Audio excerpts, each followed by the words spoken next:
चलिए बेटा, आज की क्लास शुरू करते हैं। और आज की क्लास हम यहाँ से शुरू करते हैं क्योंकि आप हिंदी साहित्य के विद्यार्थी हो, तो आपको थोड़ा सा ये मालूम होना चाहिए कि हमारे हिंदी साहित्य का इतिहास कहाँ से प्रारंभ हो रहा है। बहुत शॉर्ट में मैं आपको बता देती हूँ। सबसे पहला काल आदिकाल कहलाता है, जो 1050 ईस्वी से लेके और 1375 ईस्वी तक माना जाता है। दूसरा काल भक्ति काल कहलाता है, जो 1375 ईस्वी से लेके और 1700 ईस्वी तक माना जाता है। और तीसरा काल रीति काल कहलाता है, जो 1700 से लेके 1900 ईस्वी तक माना जाता है। और चौथा काल आधुनिक काव्य कहते हैं, जो 1900 से लेके और आज तक का माना जाता है। आपके कोर्स में आदिकाल है, भक्ति काल है। हम आदिकाल की बात करते हैं, ठीक है। आदिकाल, इसको आदिकाल क्यों कहते हैं? आदि का मतलब क्या होता है?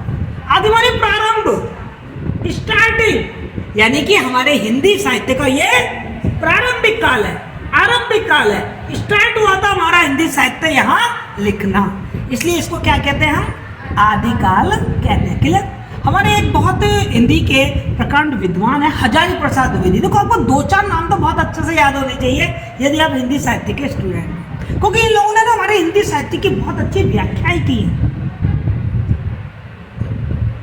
आचार्य रामचंद्र शुक्ल, हजारी प्रसाद द्विवेदी, डॉक्टर नगेंद्र, ये कुछ नाम ऐसे हैं जो आपको याद होने ही चाहिए, क्योंकि इन्होंने जो हमारे कवियों की, जो लेखकों की समीक्षाएं की हैं, आलोचनाएं लिखी हैं, तो हमें मालूम पड़ता है कि हाँ, ये बिहारी के बारे में क्या सोचते हैं, ये कबीर के बारे में क्या सोचते हैं, ये बीसल देव रासो के बारे में क्या कहते हैं, ये पृथ्वीराज रासो के बारे में क्या कहते हैं। उनके विचार हमको मालूम पड़ते हैं। तो आचार्य रामचंद्र शुक्ल, इसको वीर गाथा काल कहते हैं। क्यों? क्योंकि उस समय जो रचनाएं लिखी गई थी, उन रचनाओं में ज्यादातर युद्धों का वर्णन था। अब आप यहाँ पूछ सकते हैं मेरे से, मतलब युद्धों का वर्णन क्यों था, वीर रस की प्राथमिकता क्यों थी? तो इस बात को जानने के लिए हम थोड़ा उस समय का इतिहास देखें। मानते हो कि आप हिस्ट्री के स्टूडेंट शायद नहीं होंगे। आप में से कौन कौन बच्चा हिस्ट्री का है? कोई भी नहीं है, कोई बात नहीं। 10th तक सोशल साइंस तो पढ़ी है, सोशल साइंस में थोड़ी बहुत हिस्ट्री भी पढ़ी है। तो हम सबको मालूम है कि जब हमारी हिंदी प्रारंभ हो रही थी, जो मैंने आपको 1050 ईस्वी बताई, उसके पहले से लगभग 800-900 ईस्वी भी मान लीजिए, क्योंकि देखो, ये कोई ऐसी चीज़ तो है नहीं है, जैसे कोई बांध तो है नहीं है कि फाटक लगाया पानी रुक गया। कोई भी चीज़ प्रारंभ होती है तो धीरे धीरे शुरुआत होती है, फिर धीरे धीरे उसका विकास होता है। कुछ लेखकों का कहना भी है कि 1050 नहीं, हिंदी जो साहित्य है वो तो 800 ईस्वी से ही लिखना प्रारंभ हो गया था। कुछ ऐसा विचार भी रखते हैं, पर जो सर्वमान्य तथ्य है वो तथ्य ये है 1050 ईस्वी से आदिकाल को प्रारंभ माना जाता है। तो इस समय क्या था, यदि आप थोड़ा सा अपनी हिस्ट्री पर देखें तो हमारी हिस्ट्री में इस समय बाह्य आक्रमण हो रहे थे। 1050 ईस्वी की बात कर रही हूँ, तो आपको याद आ जाना चाहिए मोहम्मद गौरी, याद आ जाना चाहिए पृथ्वीराज, याद आ जाना चाहिए। अभी मूवी देखी होगी पृथ्वीराज, जयचंद याद हो जाना चाहिए। तो बाह्य आक्रमण भी हो रहे थे और राजा लोग आपस में लड़ भी रहे थे। मतलब सबसे प्रमुख काम राजाओं का क्या था? एक दूसरे पे आक्रमण करना और युद्ध करना। और खास बात क्या है, ये युद्ध होते क्यों थे? कोई मुझे बता सकता है? सत्ता के लिए, बिल्कुल सही। और इस समय के युद्धों की खास बात थी, सत्ता के लिए युद्ध नहीं हो रहे थे इस समय, जमीन के लिए युद्ध नहीं हो रहे थे। कहते हैं युद्ध के 3 कारण माने जाते हैं, जर, जमीन और जोरू। जर मानी धन, जमीन मानी धरती, सत्ता जैसे आप कह रहे हो, और जोरू मानी स्त्री। इस समय जो ज्यादातर युद्ध हो रहे थे ना, वो स्त्रियों के लिए हो रहे थे। जहां सुंदर राजकुमारी देखी, राजा की लाड टपकी, तो या तो राजी रानी विवाह कर दे, और नहीं तो उठा के ले जाएंगे, युद्ध कर लेंगे। आप सबने पृथ्वीराज चौहान अभी मूवी देखी होगी, आपने देखा संयोगिता के कारण जयचंद और पृथ्वीराज रासों में कितनी कलह हो गई। एक कहावत कही जाती है कि संयोगिता भारत के लिए वियोगिता साबित हुई, क्योंकि संयोगिता का हरण करके पृथ्वीराज चौहान ने इससे विवाह किया था। जयचंद इससे बहुत चिढ़ गया था, और जयचंद ने फिर मोहम्मद गौरी से संधि की, चोरी छिपके मिल गया वो मोहम्मद गौरी से, और मोहम्मद गौरी ने भारत पर आक्रमण कर दिया। आपने पढ़ा होगा 1191 में तराइन का प्रथम युद्ध होता है, उसमें हार जाता है मोहम्मद गौरी, लेकिन 1 साल बाद जयचंद की सहायता से वो दोबारा आक्रमण करता है। तराइन का द्वितीय युद्ध बोलते हैं उसको, और उसमें पृथ्वीराज चौहान हार जाता है और मोहम्मद गौरी जीत जाता है। तो उस समय, ये तो मैंने एक उदाहरण बताया है, ऐसे वहां उस समय आपस उसमें राजा सामंत और बाह्य आक्रमण युद्ध बहुत हो रहे थे। तो जब युद्ध बहुत हो रहे थे तो मैंने आपसे कहा है कि साहित्य तो समाज का ही तो दर्पण होता है। जो साहित्य जो चारों तरफ हमारे समाज में चल रहा है, लेखक तो उसी को लिखेगा। तो चूंकि इस समय युद्ध बहुत हो रहे थे तो उनकी रचनाओं में किनका वर्णन हमें ज्यादा मिलता है? युद्धों का वर्णन बहुत मिलता है। और इस समय के जो राजा और सामंत थे, और हमेशा देख लीजिए आप, राजा और जो सामंत होते हैं उनकी दो प्रवृत्तियां बड़ी प्रमुख होती हैं। एक तो श्रृंगार, प्रेम, नारी के प्रति भोगवादी दृष्टिकोण, और एक युद्ध। ये दो चीजें बहुत प्रिय होती है राजा महाराजाओं को। देख लो आप राजा महाराजाओं के रनिवास में, उनके जमासे में जाके देख लीजिए कितनी कितनी रानियां होती थी। बेचारे को नाम भी याद नहीं होते होंगे, इतनी रानियां होती थी। तो इसीलिए इस काल में जो साहित्य लिखा गया, वो तो साहित्य में एक तो युद्धों का वर्णन बहुत मिलता है और युद्धों के साथ साथ श्रृंगार रस का वर्णन भी मिलता है, क्योंकि प्रेम, सौंदर्य, नारी के प्रति जो उनकी भावना थी, उस तरीके के वर्णन हमको देखने को मिलते हैं। और इन राजाओं ने, इन सामंतों ने, अब राजा महाराजा होते हैं, उनको अपनी तारीफें सुनने का बड़ा शौक होता है और अपनी सेना को जोश उत्साह दिलाने के लिए उन्होंने इन कवियों को अपने दरबार में रखा हुआ था। तो ये कवि ज्यादातर क्या करते थे? मोटिवेशन के लिए राजा की तारीफ करते थे, राजा की प्रशंसा करते थे। तो आदिकाल का जब साहित्य हम देखते हैं तो उसमें हमको युद्धों का वर्णन मिल गया, श्रृंगार रस का वर्णन मिल गया, प्रेम और सौंदर्य उसका वर्णन मिल गया, और तीसरा हमको राजाओं की प्रशंसा, राजाओं की प्रशस्ति, इस तरीके का वर्णन भी इस काल के साहित्य में हमको बहुत ज्यादा मिलता है। क्लियर, समझ में आ रहा? देखिए, युद्धों का जो वर्णन है ना, वो काल्पनिक वर्णन नहीं है, यथार्थ वर्णन है। क्यों? क्योंकि ये जो कवि होते थे ना, ये केवल कवि नहीं थे, ये सैनिक भी थे। याद करो, पृथ्वीराज चौहान मूवी देखी है आपने? तो उनका मित्र था ना चंद्रदाई, चंद। अरे चंद था या नहीं था? पर देखिए ना, तो चंद साथ में जाता है पृथ्वीराज चौहान के युद्ध में, और जब मोहम्मद गौरी ने पकड़ा तो पृथ्वीराज के साथ चंद को भी पकड़ लिया था।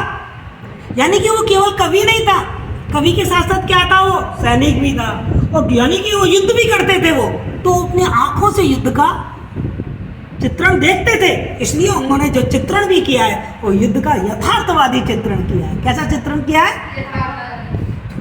तो तीन विशेषता समझ में आ गई आपको? युद्ध का यथार्थवादी चित्रण, श्रृंगार रस परखता, और साथ में हमने क्या देखा? राजाओं की प्रशस्ति और प्रशंसा का काव्य था ये। चौथी बात हम क्या देखते हैं कि इस समय ये बात तो बहुत थी, ये मेरा राज्य, ये मेरा राज्य, ये मेरा राज्य, पर पूरे देश के लिए कोई नहीं सोच रहा था। जयचंद कन्नौज को सुरक्षित करना चाहता था, पर भारत की नहीं सोची उसने, मोहम्मद गौरी को बुला लिया। पृथ्वीराज चौहान अपने अजमेर और अपने दिल्ली के शासन को सुरक्षित कर रहा, वो पूरे भारत का शासक नहीं है। तो उस समय राष्ट्र, अपने देश के प्रति भावना तो थी कि ये मेरा राज्य, पर राष्ट्र की भावना नहीं थी। तो उनके अंदर जो देशभक्ति थी, जो राष्ट्रीयता थी, मैं ये नहीं कहूँगी कि देशभक्ति और राष्ट्रीयता की भावना नहीं थी, पर संकुचित थी। कैसी थी? संकुचित। ऐसी नहीं थी आज आप देखो, यदि पाकिस्तान हमारे विरुद्ध कुछ कहते तो हम सब लोग एक हो जाते हैं आपस में, चाहे हम कुछ भी कहें, तू राजस्थानी और तू मराठी और तू बिहारी। लेकिन जब भारत पर कोई बात आ जाती है तो हम भूल जाते हैं कि हम मराठी हैं, कि हम बिहारी हैं, कि हम राजस्थानी हैं। हम सब क्या हो जाते हैं? एक हो जाते हैं। होते नहीं होते। तो वो उस समय ये वाली बात नहीं थी। तो उस समय की जो राष्ट्रीयता की भावना थी वो कैसी थी? संकुचित राष्ट्रीयता की भावना थी। कैसी भावना थी? संकुचित राष्ट्रीयता की भावना थी। अब ये मैंने विशेषताएं बताई, ये विशेषता पनपी किससे? उस समय की जैसी परिस्थितियां थी, उस हिसाब से ये विशेषता उस समय की काव्य में आ गई। अब उस समय के काव्य की भाषा क्या थी? तो मैं अभी आपसे कह रही हूँ कि उस समय की जो भाषा, मतलब हिंदी की शुरुआत हो रही थी, तो मैंने आपको बताया था हिंदी की शुरुआत किससे हुई? अपभ्रंश से शुरू हुई इस समय की। और ज़्यादातर ये राजा महाराजा हम देख रहे हैं राजस्थान, है ना? तो यहाँ की जो भाषा थी, डिंगल भाषा, आपने सुना होगा नाम। तो ये इस समय का जो साहित्य है वो या तो अपभ्रंश भाषा में लिखा गया, या पुरानी हिंदी में लिखा गया, या डिंगल और पिंगल में लिखा गया। कौन सी भाषाओं में लिखा गया? डिंगल भाषा। मुख्यतः डिंगल भाषा का ही प्रयोग इन्होंने किया। और इस समय जो साहित्य लिखा गया, वो जो साहित्य को हम मुख्य रूप से 4 भागों में बांट सकते हैं। कितने भागों में बांट सकते हैं? 4 भाग। तो पहला तो ऐसा साहित्य लिखा गया, जैसा अभी मैं आपको बता रही हूँ, राजा की प्रशस्ति करने वाला, राजाओं की प्रशंसा करने वाला साहित्य लिखा गया, जिसको हम रासो साहित्य भी कह सकते हैं, जिसको हम ऐतिहासिक साहित्य भी कह सकते हैं। कि उस समय के जो कवि थे उन्होंने अपने राजाओं की प्रशंसा में पूरे ग्रंथ रच डाले, जैसे बीसलदेव रासो, पृथ्वीराज रासो, परमाल रासो, खुमान रासो, नाम सुने ना आपने। इसको रासो साहित्य या ऐतिहासिक साहित्य के नाम से आप पुकार सकते हैं। तो कुछ कवियों ने तो ऐसे साहित्य लिखे, इस समय कुछ धार्मिक साहित्य भी लिखा गया, उपदेशात्मक और धार्मिक साहित्य भी लिखा। जो जैन धर्म के लोग थे, जो बौद्ध धर्म के लोग थे, या जो वैष्णव मत के लोग थे, उन्होंने कुछ उपदेशात्मक और धार्मिक साहित्य भी लिखा। इसके साथ साथ कुछ लौकिक, जो अपन कहते हैं स्थानीय जो लोग थे, तो लौकिक साहित्य भी लिखा गया। लौकिक साहित्य का मतलब क्या है? जो लोक में बहुत प्रसिद्ध थे, जो जनता में जो चीजें बहुत प्रसिद्ध थी। तो जनता में उस समय एक तरीके से जो प्रेम कथाएं थी, जैसे ढोला मारू की प्रेम कथा है, आला उदल की जो कथा है, ये बहुत प्रसिद्ध थी। तो लोग क्या करते थे, उसको गा गा के लोगों को सुनाते थे। पहले मनोरंजन के साधन यही होते थे। आजकल तो मनोरंजन का साधन आपका टीवी हो गया, मोबाइल हो गया, बहुत सारी चीजें हो गई। पहले तो यही होता था कि जो कहते हैं नाटक हो रहे हैं मंच पर, नौटंकी हो रही है, गीत गाए जा रहे हैं, इस तरीके। तो ये लोग गा गा कर ये कहानियां सुनाए करते थे। लोक में ये बड़ी प्रसिद्ध थी। जैसे ढोला मारू, मैंने बताया ना ढोला मारू की कथा, आपके कोर्स में है ढोला मारू की कथा, ये पूरी आपने। तो ये लौकिक साहित्य लिखा गया। और इसके अलावा चौथे प्रकार का साहित्य लिखा गया, जिसे हम फुटकर साहित्य बोल सकते हैं, जिसमें अमीर खुसरो की मुखरियां बहुत प्रसिद्ध हैं। मतलब कोई भी छोटी छोटी से कोई टॉपिक लिया और उस छोटे से टॉपिक में कोई एक छोटी सी कविता लिख दी, कोई पहेली लिख दी। इस तरीके का साहित्य भी लिखा गया। तो मैंने आपको क्या बताया कि आदिकाल में कितने प्रकार के साहित्य लिखे गए? 4 प्रकार के साहित्य लिखे गए। पहला प्रकार का साहित्य रासो साहित्य, दूसरे प्रकार का साहित्य धार्मिक साहित्य, उपदेशात्मक साहित्य, इसमें उपदेश दिया जा रहा है। और तीसरे प्रकार का साहित्य लौकिक साहित्य, जो जनता में बहुत प्रसिद्ध थी जो कथाएं। और चौथा पर फुटकर साहित्य। क्लियर? और हमारे कोर्स में चूंकि हम आदिकाल पढ़ रहे हैं, तो हमारे कोर्स में ये रासो साहित्य भी हमारे कोर्स में आएगा, हम इसको पढ़ेंगे। लौकिक साहित्य भी हमारे कोर्स में आएगा, हम इसको पढ़ेंगे। इसके नाम को लेके भी, आदिकाल के नाम को लेके भी लोगों में काफ़ी चर्चाएं हैं। जैसे मैंने आपको बताया, आप ज़्यादा याद ना रखें तो कम से कम आपको 3-4 नाम तो याद होने ही चाहिए।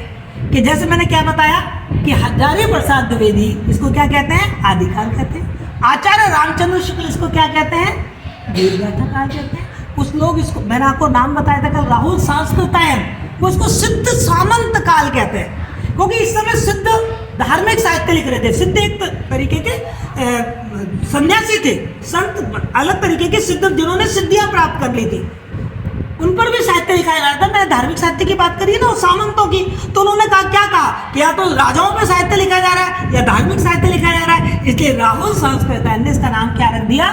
सिद्ध साहित्य काल। इसको बीज वपन काल भी कहा जाता है। बीज वपन माने बोना, यानी कि हिंदी साहित्य का बीज बोया जा रहा था, इसलिए इसको बीज वपन काल भी कहते हैं। इसको आरंभिक काल के नाम से भी जानते हैं। पर आपको 3 नाम तो बहुत अच्छी तरह से याद होने ही चाहिए कि इसको आदिकाल क्यों कहते हैं और किसने कहा, इसको वीरगाथा काल क्यों कहते हैं और किसने कहा, इसको सिद्ध सामंत काल क्यों कहते हैं और किसने कहा। क्लियर?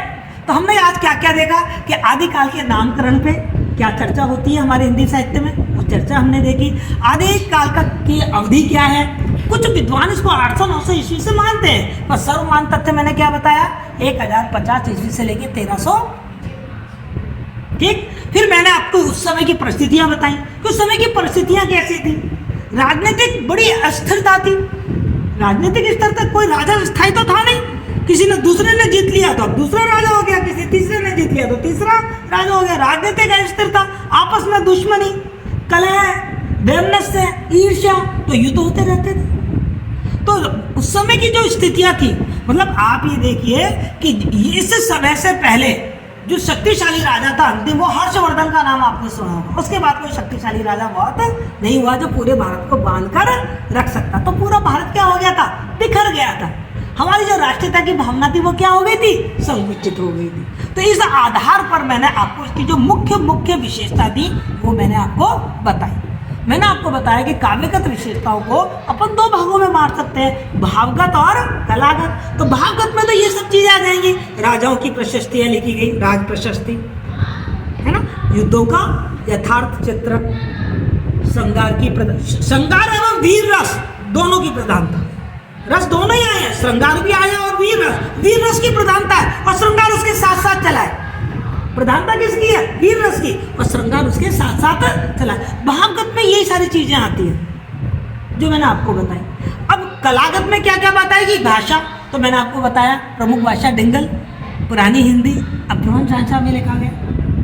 अच्छा, इस युग के एक कवि और बहुत ही जो आपके कोर्स में विद्यापति, जिन्होंने मैथिली भाषा में अपने साहित्य लिखा, जिन्हें मैथिल कोकिल कहा जाता है, हम पढ़ेंगे उनके बारे में। ये भी इसी काल के ही कवि माने जाते हैं, ठीक है। और इन्होंने कैसा साहित्य लिखा? श्रृंगार परक साहित्य लिखा। कैसा साहित्य लिखा इन्होंने? श्रृंगार परक साहित्य। और राजाओं के दरबार में रहे, ये भी विद्यापति भी राजाओं के दरबार में रहे। तो इस तरीके से इनके जो वाला जो साहित्य है उसकी भाषा डिंगल, या अपन ने देखा लोक भाषा, जो उस समय की लोक भाषा थी, जैसे विद्यापति ने मैथिली में लिखा, इस तरीके की भाषा काम में है। छंदों का वैविध्य है, कोई एक छंद में इन्होंने रचना नहीं करी है, इनके यहाँ छंदों की विविधता है। कोई दोहे में लिख रहा है, कोई कवित्व में लिख रहा है, अलग अलग तरीके के छंदों का प्रयोग, कोई सवैया में लिख रहा है, अलग अलग तरीके के छंदों का प्रयोग किया। ये सब किस में आएंगी? ये सब बातें कलागत में आएंगी, ठीक है ना। काव्यगत को अपन कितने भागों में बांट सकते हैं? देखो, मैं आपको लिखकर और वो भेज दूंगी। काव्यगत विशेषता का मैंने आपको क्या बताया? दो पार्ट बताए। अच्छा, कल भेजा है ना शायद, कल वो मैंने ब्लैक उसका बोर्ड का फोटो भेजा ना, उसमें लिख रहा है ये काव्यगत को दो भागों में बांट रहे हैं, भावगत और कलागत। कलागत में ध्यान रखिए, भाषा की बात आएगी, छंद की बात आएगी और अलंकारों की बात आएगी। इस समय के कवियों की कविताओं में छंदों का बड़ा स्वाभाविक और सहज प्रयोग हुआ है। उन्होंने जबरदस्ती छंदों को ठूसा नहीं, ना अलंकार को जबरदस्ती ठूसा। अलंकार बिल्कुल जो सहज स्वाभाविक अनुप्रास अलंकार है, उपमा अलंकार है, उत्प्रेक्षा अलंकार है, जो अलंकार हैं वो अलंकार हमारे सामने आ रहे हैं। बड़े स्वाभाविक अलंकारों का प्रयोग उन्होंने किया है। और प्रबंध शैली और मुक्तक शैली दोनों ही शैलियों में काव्य लिखा गया। तो यदि मैं इस काल की कलागत विशेषता की बात करूं तो भाषा बोलिए कौन सी? डिंगल या पुरानी हिंदी, अपभ्रंश भाषा, लोक भाषा। छंद, कोई एक छंद का प्रयोग हुआ क्या? छंदों का वैविध्य, छंदों का विविधता, कई छंदों में, अलग अलग छंदों में। अलंकार सौंदर्य है इस समय की कविता में है, मैंने आपको बताया सहज और स्वाभाविक। अभी जब अपन इनकी कविता पढ़ेंगे तो इन सब चीजों को प्रमाणित करते जाएंगे। आज मैं ये सारी चीजें आपको बता क्यों रही हूँ, तो फिर जब हम इनकी कविता पढ़ेंगे ना तो इन सबको मैं प्रूव करूंगी। देखो, राज प्रशस्ति आई ना, देखो श्रृंगार रस आया ना, देखो युद्धों का चित्रण आया ना, है ना, देखो वीर रस की प्रधानता आई ना। बताऊंगी मैं आपको कि देखो इसमें कौन सी भाषा है, मैथिली भाषा है ना, देखो डिंगल भाषा है ना। जब ढोला मारू पढ़ेंगे तो हम पढ़ेंगे डिंगल भाषा है, जब विद्यापति पढ़ेंगे तो पढ़ेंगे मैथिली भाषा है। जब मैं आपको पढ़ाऊंगी तो कहूँगी देखो ये सवैया है, देखो ये कवित्व है, देखो ये दोहा है ना, इसकी शैली गीत शैली है, देखो ये गीत है। इस तरीके से मैं आपको बताऊंगी, प्रमाणित करूंगी इस समय उदाहरण देके। अभी मैं आपको सैद्धांतिक ज्ञान दे रही हूँ, तो ये चीज, क्योंकि ये सिद्धांत वाला जो ज्ञान है वो आपकी नींव बनाएगा और फिर आपके मन में आएगा ना कि मैडम आपने ये बात कैसे कह दी, प्रूव करिए। तब हम कविताएं पढ़ेंगे और उनसे प्रूव करेंगे, है ना। फिर आगे बात अलंकार की, तब मैं बताऊंगी देखो अनुप्रास अलंकार आया ना, देखो यमक अलंकार आया ना, ये देखिए इसमें श्लेष अलंकार आ गया। तब मैं आपको वहां पर सिद्ध करूंगी कि ये अलंकार इस तरीके से आए। तो ये आपको आदिकाल के बारे में एक प्रारंभिक जानकारी होनी चाहिए। यदि ये जानकारी आपको हो गई है और आपको लग रहा है कि कंफर्म हो आप क्या हमें कोई प्रॉब्लम नहीं है तो अभी के अभी मेरे से प्रश्न पूछिए। और फिर मैंने आपको पूरा आदिकाल का एक वीडियो भेजा है जिसमें डिटेल से मैंने इसका नामकरण, इसकी विशेषताएं, इसकी कमियों के बारे में बता रखा है। कल ही भेज दिया था वो वीडियो मैंने, तो आपने वो वीडियो देखा होगा। जो भी प्रॉब्लम आपको आ रही है प्लीज़ इस क्लास में मुझसे पूछिए। या अभी जो बात मैंने आपको बताई है उनमें से कोई चीज़ ऐसी है जो आपको स्पष्ट नहीं हो रही है तो बताइए। और कहानी की तरह आपको आदिकाल की ये बात याद होनी चाहिए, जैसे मैंने सुनाई है। अभी आपने देखा मैंने जानबूझ के कुछ लिखा नहीं, जबकि होता ही है कि जब हम पढ़ते हैं तो कलम हमारे हाथ में रहती है और हम नोट्स बनाते जाते हैं शॉर्ट में। पर अभी मैंने आपको केवल क्या बताई है, कहानी बताई है। कल मैंने शॉर्ट नोट्स बनाए थे आपको, आज मैंने उसी शॉर्ट नोट्स की आपको कहानी सुना दी और फिर आपको एक वीडियो भी भेज दी, जिससे कि आपको आदिकाल पूरी तरीके से समझ में आ जाए कि ये आदिकाल आखिर है क्या। तो आप मुझसे अपनी प्रॉब्लम पूछिए, कोई प्रॉब्लम है आपके पास, कोई ऐसी चीज़ है जो आपको समझ में नहीं आई है, जो आज मैंने आपको बताई है उनमें से कोई चीज़ ऐसी है जो समझ नहीं आई है? क्या बात है?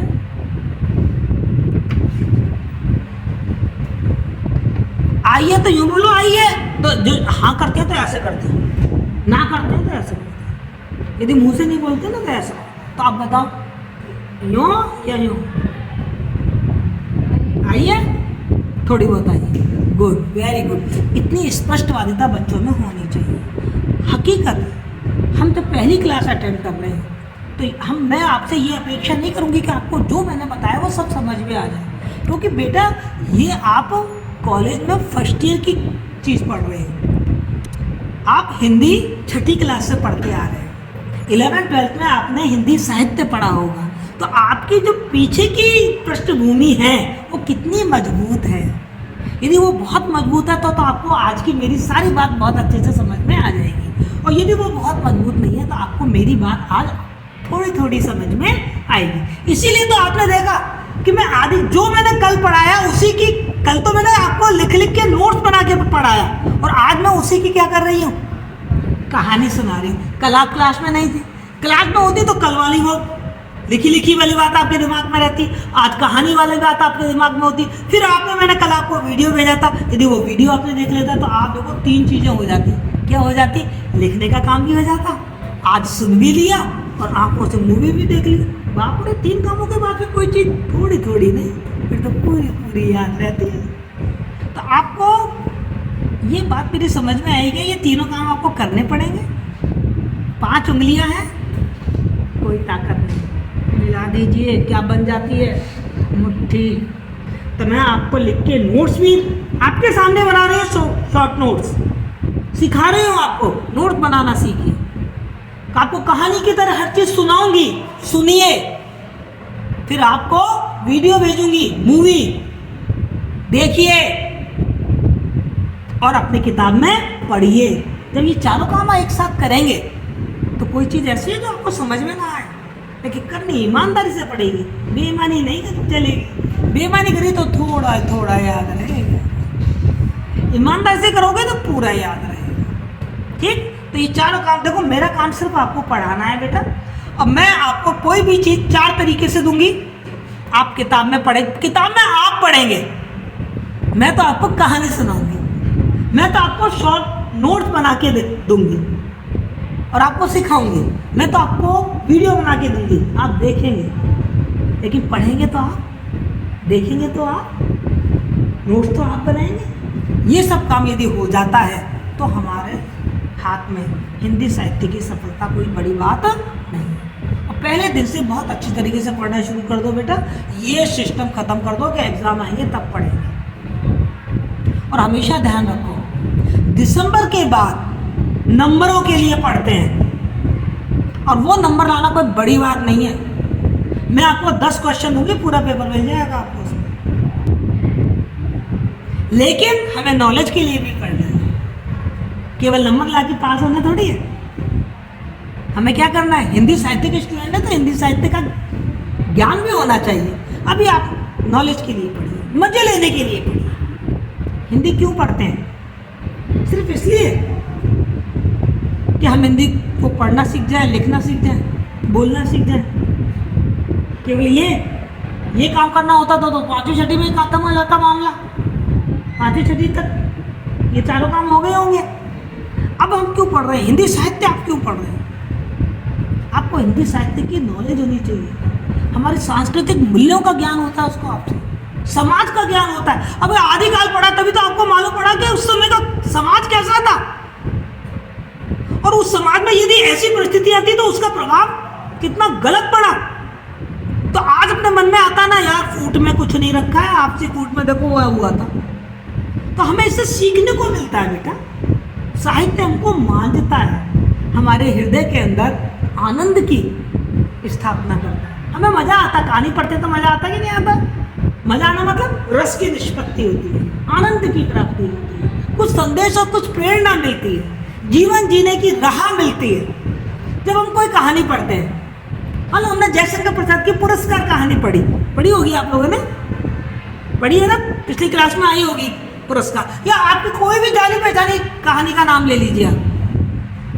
नमक का दरोगा पढ़ी है, सबने पढ़ी है। तो नमक का दरोगा कहानी जब पढ़ते हैं तो क्या अंत में क्या निष्कर्ष निकलता है? सत्यमेव जयते, सत्य की तो अंत में जीत होती है भाई। और यदि आप सत्य पे आरूढ़ हो तो ये काम आसान नहीं है भाई, मुश्किलें तो झेलनी पड़ेंगी। बंशीधर जी को कितनी मुश्किल झेलनी पड़ी, नौकरी कब से निकाल दिया था, ईमानदारी दिखाई उन्होंने, आलोपी दिन को गिरफ्तार कर लिया। आलोपी दिन क्या हुआ, रिश्वत देके जीत गया और बंशीधर की नौकरी ही चली गई। लेकिन अंत में उस आलोपी दिन को बंशीधर ही काम का व्यक्ति लगा अपने व्यवसाय के लिए कि मुझे अपने व्यवसाय में ऐसा ही ईमानदार व्यक्ति चाहिए। मतलब हमने क्या सीखा उस कहानी से? यार ईमानदारी तो ऐसी वैल्यू है, ऐसा मूल्य है, ऐसा गुण है जिसकी हमेशा कदर होती है। हो सकता है स्टार्टिंग में हमको उसके कारण थोड़ा कष्ट झेलना पड़े, लेकिन डटे रहो, अंत में जीत तो सत्य की ही होती है। तो इस तरीके से जो हिंदी साहित्य है ना, ये केवल आपको एक भाषा का ही ज्ञान नहीं देता है, ये आपको जीवन जीने की राह दिखाता है बेटा। ये तो एक कहानी की बात बताई, हमारी जो रोजमर्रा की बहुत सारी समस्याएं होती है ना, उन समस्या का समाधान हमको इन्हीं कहानी, इन्हीं उपन्यासों में मिल जाता है। निर्मला एक उपन्यास है, सेकेंड ईयर में पढ़ेंगे, थर्ड ईयर में पढ़ेंगे आप, प्रेमचंद का। कब लिखा था प्रेमचंद ने वो उस उपन्यास को हम आज भी पढ़ते हैं ना, तो हमें बहुत सारी समस्या का समाधान मिल जाता है कि लड़कियों के साथ क्या क्या प्रॉब्लम हो सकती है, विवाह के समय किन किन बातों का ध्यान रखना चाहिए, शादी के बाद घर गृहस्थी को यदि जमाना है तो क्या सावधानियां रखनी चाहिए, एक पति के क्या कर्तव्य होने चाहिए, एक माँ के क्या कर्तव्य होने चाहिए, और शक किस तरीके से परिवार को नष्ट कर देता है। आजकल हम क्या बहुत जल्दी एक दूसरे पे शक करने लग जाते हैं, हमारे परिवारों में भी बड़ा होता है, एक दूसरे पे शक करते रहते हैं। अब निर्मला उपन्यास पढ़ लीजिए, आपको मालूम पड़ जाएगा कि ये शक है ना, ये ऐसा सर्प है, ऐसा भयंकर जहरीला सांप है जो डसकर इंसान को खत्म कर देता है। तो ये जो साहित्य है ना, वो हमको जीवन जीने की दिशा देता है, हमको सिखाता है कि हमको अपना जीवन कैसे जीना है। अभी फर्स्ट ईयर में आप बहुत सारी कहानियां पढ़ेंगे, सेकंड पार्ट है ना आपका गद्य विविधा, उसमें आप खूब सारी कहानियां पढ़ेंगे। मलबे का मालिक पढ़ेंगे आप देखेंगे मलबे का मालिक क्या है। भारत पाकिस्तान के युद्ध की बात, जब भारत पाकिस्तान के युद्ध की बात होती है, विभाजन की बातें आ जाती है। भारत जब आज़ाद हुआ था, भारत और पाकिस्तान का विभाजन हुआ था, हमारे मन में कैसी कैसी बातें उसको लेकर हैं कि भारत का विभाजन हुआ था, ऐसे लड़ाई हुई थी, ऐसे। देखिए ना, आपने गदर मूवी देखी होगी, आपने और बहुत सारी मूवी देखी। आप मलबे का मालिक को पढ़ो, आपको दोनों का दृष्टिकोण मालूम पड़ेगा कि केवल हिंदू ही नहीं, मुसलमान भी तो खड़ के गए थे यहाँ से वहाँ, उनको भी इस देश की याद आती थी, लेकिन राजनीति ने इन भावनाओं को खत्म कर दिया। तो आप जब ये कहानियां पढ़ेंगे तो आपको उस समय का काल, अपने जीवन जीने का तरीका और आज आपके जीवन की जो समस्याएं हैं उनके समाधान, हर समाधान, आपकी हर समस्या का समाधान आपको आपके साहित्य में मिल जाएगा, ये मेरी गारंटी। समाज में जितनी भी समस्याएं हैं, क्योंकि साहित्य समाज का दर्पण होता है, वही साहित्य, वही कहानियां, वही उपन्यास, वही कविता लिखी जाती है जो हमारे समाज में चारों तरफ हो रही है। और एक लेखक का, एक साहित्यकार का सबसे बड़ा लक्ष्य यही होता है कि समाज की सच्ची तस्वीर लोगों के सामने रख के उस समस्या का समाधान भी सुझाए वो, और वो समाधान सुझाता है। एक उपन्यास है आप लोगों के कोर्स में, मन्नू भंडारी का आपका बंटी, पढ़िए आप उसको, मालूम पड़ेगा शादी के बाद जब मियाँ बीवी में लड़ाई होती है, तलाकबाजी हो जाती है, तो बच्चों पे क्या गुजरती है। सबसे ज्यादा पीड़ित तो बच्चा होता है। पति पत्नी अलग हो गए, पति अपनी जिंदगी में रम गया, पत्नी अपनी जिंदगी में रम गया, और जो बच्चा पैदा किया वो कहाँ जाए, कहाँ जाए? इस समस्या का समाधान आपको आपका बंटी उपन्यास में मिलेगा। तो इसलिए मैं आपसे कहती हूँ, जितना चाहो हिंदी साहित्य पढ़ो, आपकी लाइब्रेरी में जाओ, कहानियां पढ़ो, उपन्यास पढ़ो, कविताएं पढ़ो, और इतना सारा ना पढ़ पाओ तो जो कोर्स में है उसको तो पढ़ लो। समझ गए? तो आज मेरा आपसे यही कहना है, और कोई भी समस्या हो तो आके पूछें, ठीक? यदि आपके